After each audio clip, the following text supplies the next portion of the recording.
My worst experience with a toxic neighbor. When my wife and I moved into our house in the summer of 2019, the neighbors on either side of us warned us about the people renting the house directly behind ours. Apparently, they had been known to cause trouble and blow things way out of proportion, bordering on paranoia of everyone around them. We kept it in mind, but had no issues for the first 6 months or so after moving in. Their house sits on a hill behind ours, and so overlooks the majority of our backyard due to the elevation change. Well, one morning technically, at about 3 a.m., we wake up to ring notifications from our phones showing video from our front doorbell.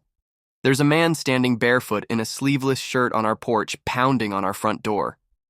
We give it 2 out of 3 minutes just watching him on the app, thinking maybe he's drunk and has the wrong house, essentially giving him the benefit of the doubt.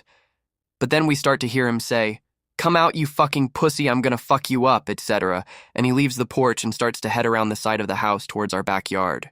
Considering we had no idea who this was, my wife now immediately calls the police as I move out of our bedroom towards the external doors to listen for any attempt of home invasion.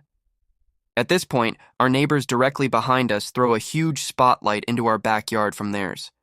We're thinking, okay, cool, they know something is up, and they're trying to help us out by shedding light on our backyard. The cops arrive several long minutes later and knock. We explain the situation, and they head out back to look around and get the scoop from the neighbors with the spotlight. It turns out that the spotlight neighbor was the one on our porch.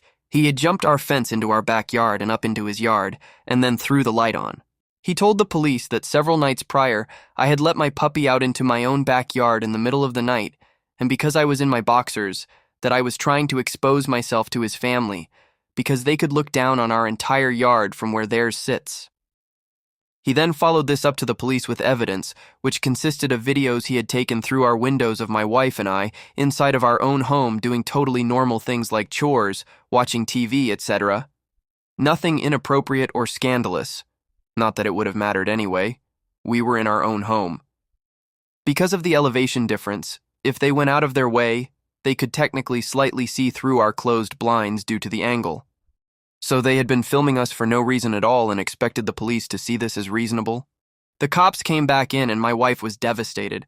A huge breach of our privacy, of course, and totally unfounded accusations, as we had never done anything to anger these people. We hadn't even met them. The police told us, just don't worry about it. If he tries something again, just give us a call. Which wasn't the most comforting at the time. They moved out a few months later without any additional issues. My wife and I celebrated like it was a holiday when we saw the moving van in their driveway.